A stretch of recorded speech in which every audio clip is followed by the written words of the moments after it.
Fear is one of the most powerful emotions we experience. It makes your heart race, your body tense, and your brain begs you to run and hide. Yet, we seek out fear. Nothing gives quite the same rush as when you feel scared. But while we all feel the same tension when we're afraid, we aren't all scared of the same things. Something that terrifies one person might not even be slightly scary for someone else.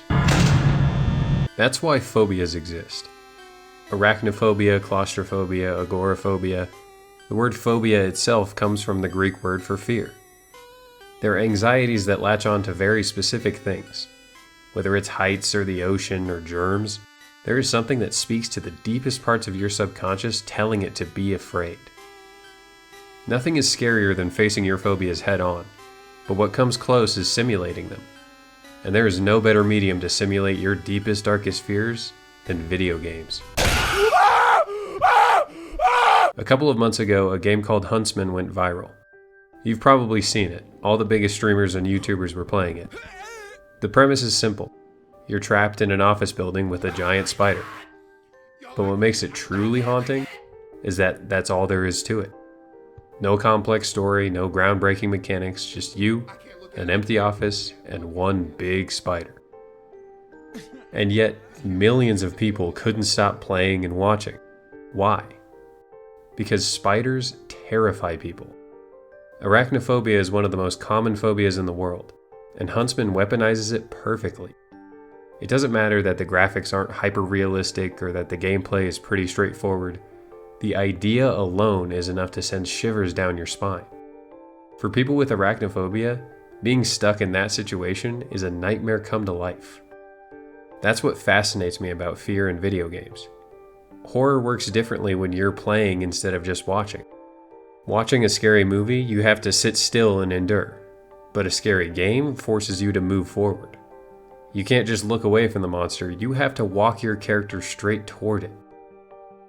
But here's the thing. I don't have arachnophobia.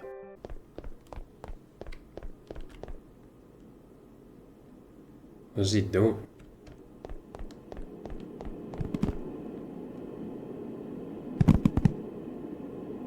You good?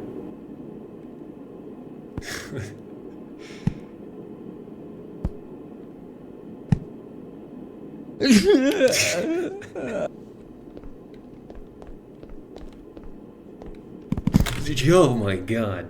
You got me. I'm not scared of spiders or clowns or ghosts. Those aren't the things that keep me up at night. My biggest fears are different. I don't fear the monsters lurking in the dark. I fear what's lurking in my head. My phobias are a bit more existential. So today I want to talk about games that don't just scare you with a jump scare or a spooky monster. I want to talk about games that dig deep into the most personal, existential fears that I have. The kinds of fears that you can't run away from.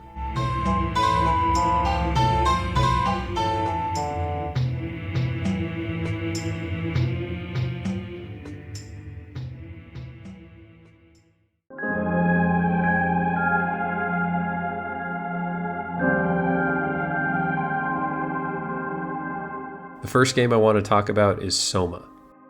At first glance, SOMA looks like a pretty standard horror game. It's made by Frictional Games, the same developers behind Amnesia, which is one of the most influential horror games ever. What? You can see some similarities in this game. Dark hallways, grotesque monsters, the constant feeling that something's behind you. But SOMA's scariest moments aren't about the monsters. The game's real terror comes from its story, and the questions it forces you to sit with. You play as Simon Jarrett, an ordinary guy whose most notable character trait is the fact that he's Canadian. He's living with a severe brain injury caused by a car accident. Doctors have told him he doesn't have much time left, but then he hears about an experimental treatment. A brain scan that might help doctors understand his condition better, and maybe even save him. The game begins with him walking into a small, ordinary office in Toronto in the year 2015. He meets Dr. Munchie, who's not really a doctor. Dr. Munchie? Well, it's just Mr. Munchie, but I'm working on it. That's reassuring. Actually, you're helping. He puts on this strange headset and prepares for the scan. And then, in an instant, everything changes. When the headset comes off, he's not in the office anymore. He's in a dark, run-down industrial area with nobody else around. The first moments are disorienting. Simon stumbles through the rusted corridors, unsure of where he is or how he got there. He doesn't know if something went wrong with the scan or if this is all just a bad dream. But the truth is much darker. Simon is trapped in a facility called Pathos 2, which is located at the bottom of the Atlantic Ocean. And unfortunately, Pathos 2 is not in the best shape at the moment. It's been taken over by an artificial intelligence called the WOW. The entire facility is abandoned, leaving only Simon and some of the WOW's less friendly creations.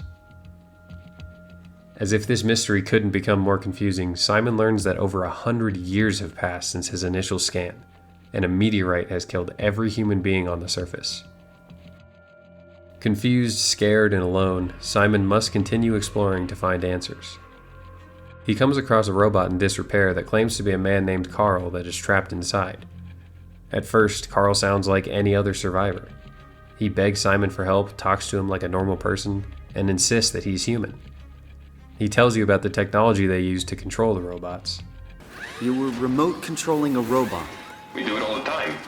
Robots are too on a way to deal with some stuff.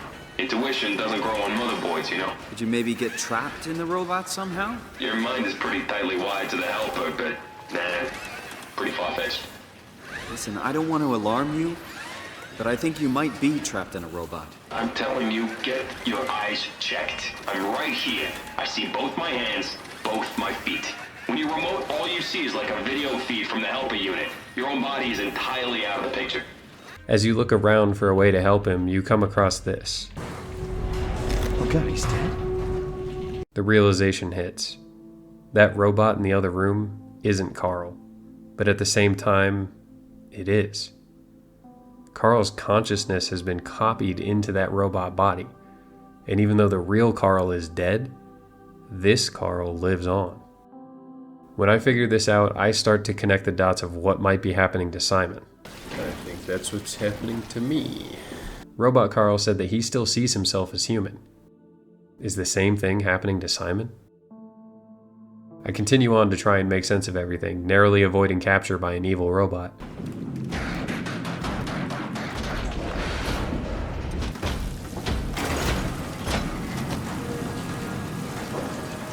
Fucking clanker.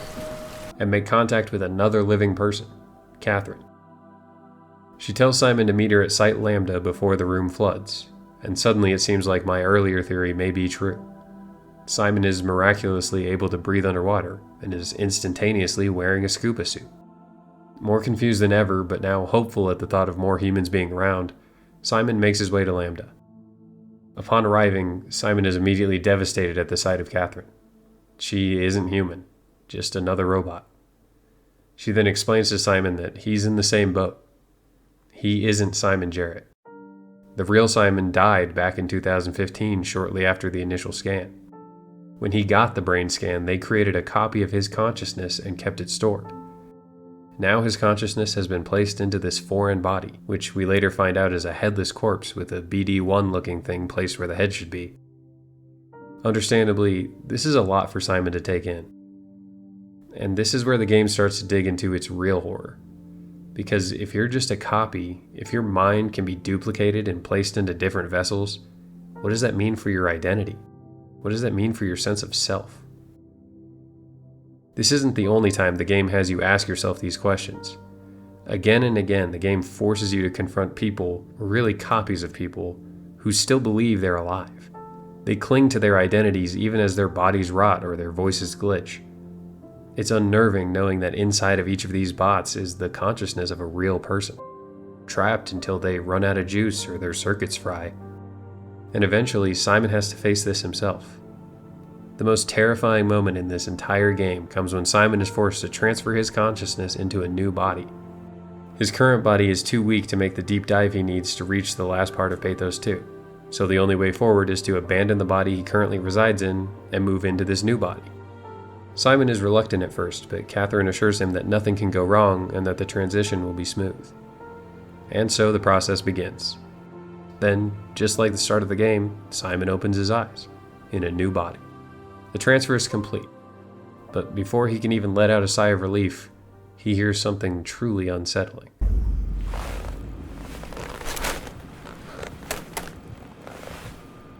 There must be something wrong. Can't you run a diagnosis or something? The transfer wasn't a move, it was a copy. The Simon you've been playing as didn't go anywhere. He's still there, trapped. He'll wake up and be all alone in this nightmare with nowhere to go, nobody around, and nothing he can do about it. This moment captures my first main phobia, apeirophobia. The fear of infinity, the fear of something that never ends. The game opened with a quote, "Reality is that which when you stop believing in it, doesn't go away." Reality is what's scary, having to cope with things that aren't going anywhere. There's a comfort in knowing that everything must come to an end, even life. Death is a concept that is terrifying in its own right, but at least we know there is an end, a release from our pain and suffering. But what if there wasn't an end? What if you were in a nightmare and couldn't wake yourself up? Your worst fears stare you in the face. You close your eyes and tell yourself this isn't real. But when your eyes open, nothing changes. What Simon realizes at this moment is there is no release. Your mind can be copied, trapped, and forced to live on in shells you never asked for. You can't die. You can only multiply. Your suffering is infinite. The game's ending drives this home in a brutal way. Ever since Simon met Catherine, she gave his existence a purpose. The consciousness of millions of humans are living in a virtual paradise called the Ark. The Ark is in danger here on Pathos 2, so they need to launch it into space so humanity can live on. Catherine promises Simon that once they make it to the Ark, that she will put them both on it so they can live in paradise. After everything Simon went through, the pain, the fear, the moral dilemma, he finally has the Ark and is ready to launch it. Catherine initiates the transfer as the Ark is about to launch. The countdown hits 0, the lights go out, and then he's still sitting in the dark. The transfer didn't move him onto the Ark. It just copied him again. A new Simon wakes up inside paradise, but the version we've been following is left behind, trapped in the collapsing ruins of Pathos 2. He rages against the unfairness of it all, but it doesn't matter. That's the reality that won't go away. He's stuck here, forever. It's the perfect encapsulation of apeirophobia, that deep gnawing dread of being trapped in something endless. No escape, no death, no conclusion, just eternal entrapment. And for me, this is what makes SOMA one of the scariest games I've ever played. Not the monsters, not the jump scares, but this constant reminder that there may be a fate worse than death. We often think of mortality as the ultimate horror, but SOMA argues the opposite. That the real nightmare is immortality without control. To live forever but not as yourself. To exist endlessly without the mercy of an ending.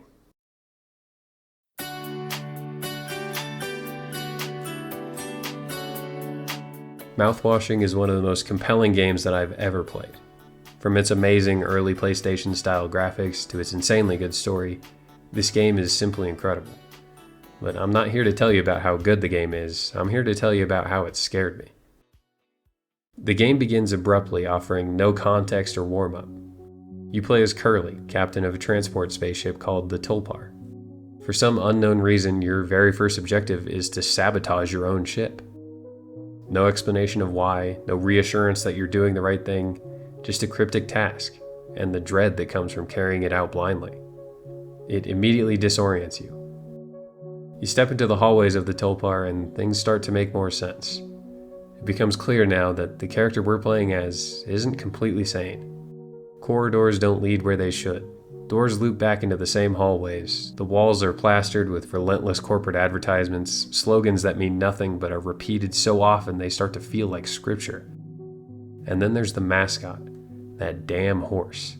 It's everywhere, watching in silence, a cheerful face that feels more sinister the longer you look at it. This labyrinth doesn't end until the ship does. The Tulpar crashes, throwing its crew into chaos. And it's here where the game shifts perspective. You're no longer Curly the captain, you're Jimmy, his second in command. With Curly in critical condition after the crash, Jimmy steps into the role of a reluctant leader. And right away, you feel the tension. The crew doesn't trust Jimmy. They don't trust each other. They're stranded in deep space with dwindling supplies, and every day that passes makes survival seem less and less likely. As the story unfolds, the Tulpar becomes a pressure cooker. The walls feel like they're closing in. The atmosphere grows tense, and the crew becomes more desperate. Eventually, the decision is made to break into the cargo hold. Company policy forbids it, but survival outweighs corporate loyalty at this point. So the crew pries it open, hoping to find food, water, tools, anything to help them last another day. But inside, there's nothing but mouthwash. Boxes upon boxes upon boxes. Millions of bottles stacked floor to ceiling. Not food, not medicine, not hope. Just the endless minty green symbol of futility. The discovery is both absurd and devastating. The crew stares into the hold and realizes that not only are they doomed, but their suffering has been made meaningless by the sheer absurdity of what they've been carrying. They are all going to die in deep space because they took a job to transport mouthwash of all things. But hey, on the bright side, mouthwash contains alcohol, so at least they don't have to spend their final days sober. As days turn to weeks, Jimmy begins to unravel. His mental state crumbles as he tries to lead, to console, to survive. He has these nightmares that you play out where we can see just how far gone Jimmy is. These dreams become more and more vivid until you start to question if they're really dreams at all. The game forces you into Jimmy's perspective so completely that you can't trust what you're seeing, hearing, or even doing. And that is when the real horror sets in. Because slowly you're revealed the truth. Not about the ship, not about the company, but about Jimmy himself. We learn that the crash wasn't an accident. Jimmy caused it. In a haze of rage and despair after Curly delivered bad news that he couldn't accept. At the start of the game, we weren't playing as Curly. We've been Jimmy this whole time. Curly has been left in a state that's closer to dead than alive, having to live with constant pain. And everyone believes that they are in this situation because of him, when in reality, it's because of Jimmy. And the nightmares, the paranoia, the guilt, they aren't just symptoms of stress. They're memories, clawing their way to the surface. Jimmy isn't just a broken man, he's a monster. We learn that before the crash, he raped Anya, a crewmate who later took her own life as a result of the trauma and an unwanted pregnancy. Everything we've seen, the collapse of the crew, the haunted corridors, the shipwreck that doomed them all, has been through the eyes of a man trying desperately to make sense of his own unforgivable sins. Jimmy isn't a victim, he's the villain. And being trapped in his perspective forces us to endure his insanity as if it were our own. This is where mouthwashing ties itself to my next phobia, dementophobia. The fear of losing your mind, of losing your grasp on what's real, who you are, and what you've done. Most horror games externalize their terror. Monsters, killers, ghosts. But mouthwashing internalizes it. The monster is you. Your own perception, your own delusion, your own collapsing identity. Think about how terrifying that is. To not know if what you're seeing is real. To not know if your memories are lies or if your thoughts are your own. To realize that your own identity, everything you think and believe, isn't stable at all. Dementophobia isn't about death or pain or danger. It's about losing yourself, about the inescapable horrors being of your own mind's making. Mouthwashing makes you live that fear, moment by moment, until you want to escape your own mind just as badly as Jimmy wants to escape his. As Jimmy fully loses his mind and the rest of the crew meet their unfortunate ends, one cryostasis pod remains. Hope for one person to possibly survive this. The only two remaining survivors are Jimmy and Curly. The only good to come from Jimmy's insanity is the guilt he feels for all of the horrible things he's done. For the first time in the game, he makes the selfless choice and puts Curly in the pod, accepting that if anybody deserves a chance to live, it isn't himself. and that's how the game ends. No happy ending, no justice for Jimmy's atrocities, just the wreckage he caused. It's a sad, disturbing conclusion that leaves you unsettled long after the credits roll. You're left with just the terrifying thought that the one thing you can never escape is yourself.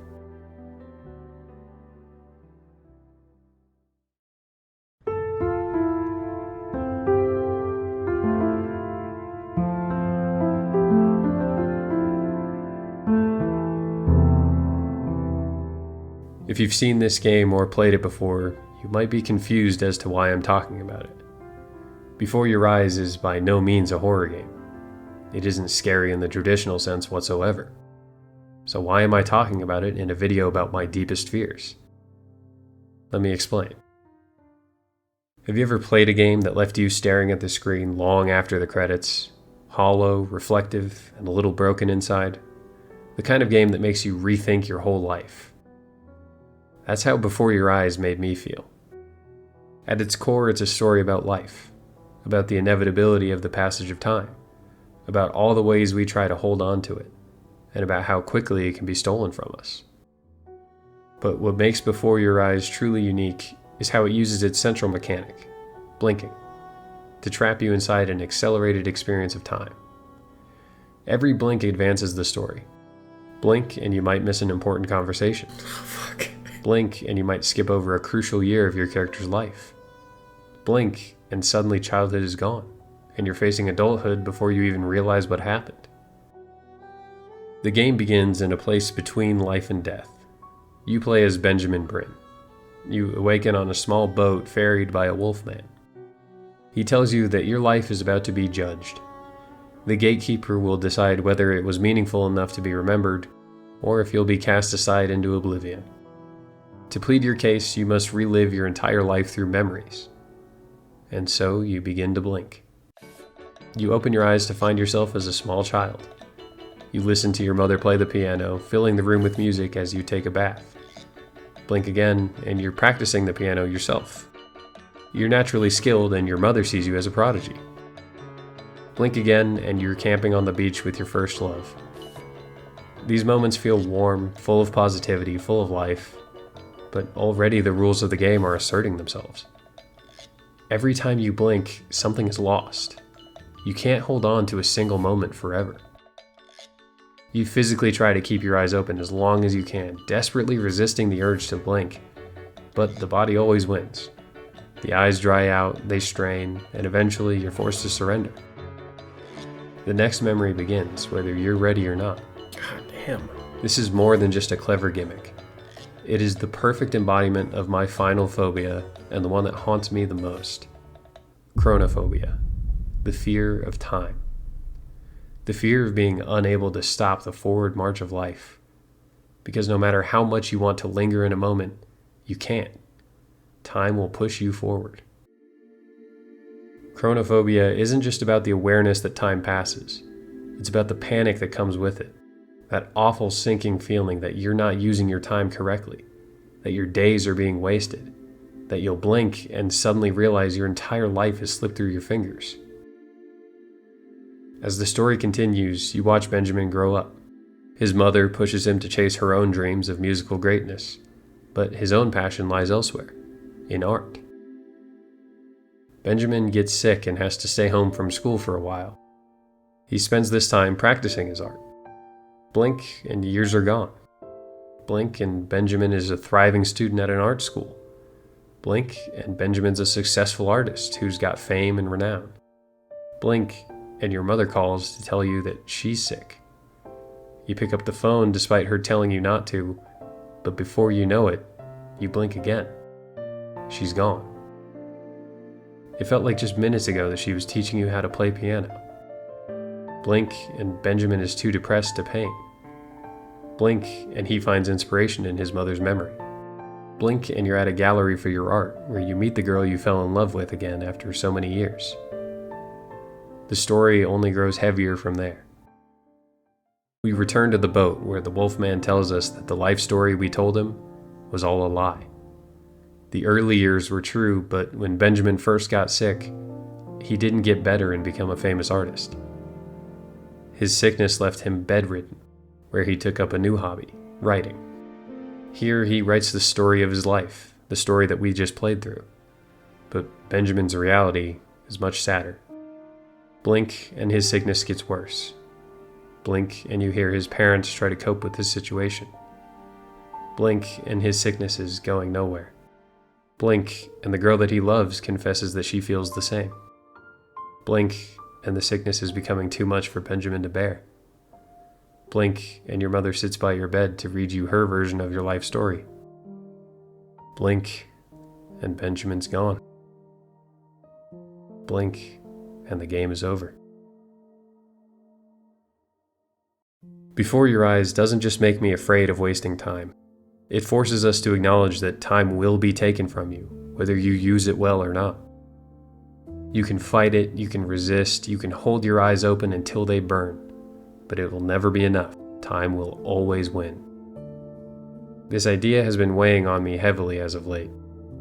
It's like a pressure to get things done, a stress of any second being wasted, and an anxiety that everything is passing me by too quickly. The majority of my time is spent either sleeping or working, so I only have a couple of hours of free time each day. I feel like if I spend any of those precious few hours just relaxing, then I'm wasting them. I have videos I want to make, games I want to play, and by not making the most of every second, I feel stressed out. But this is where Before Your Eyes impacted me the most. The game's final act is somber, but also tender. It reminds us that meaning isn't always about grand achievement or lasting legacies. Sometimes it's just about the little moments. The laughter of a friend, the pride of a parent, the comfort of a memory. They may be brief, but they're still real. Yes, our time is rapidly fleeting, but that doesn't mean it's being wasted. Every moment of joy we experience is worth our time. We can't stop the clock, but we can choose what to do with the hours it gives us. If our lives are just a collection of moments, then make those moments worth remembering. Even if they slip away, even if they pass too quickly, the fact that they happened at all is what matters. Value every second you have, and make the most of each and every day. Fear is inevitable. It shapes us, lingers in the shadows of our minds, and whispers to us in our quietest moments. But if there's one lesson these games have shown me, it's that fear doesn't have to be an ending. It can be a guide. It can remind us to cherish the reality we still hold, to protect the fragile threads of our sanity, and to treasure the time that we have left. We may never silence our fears completely, but we don't need to. All that matters is that they don't silence us. Your fears don't control you. They come from our own minds, and if we have the power to create them, then we also have the power to conquer them.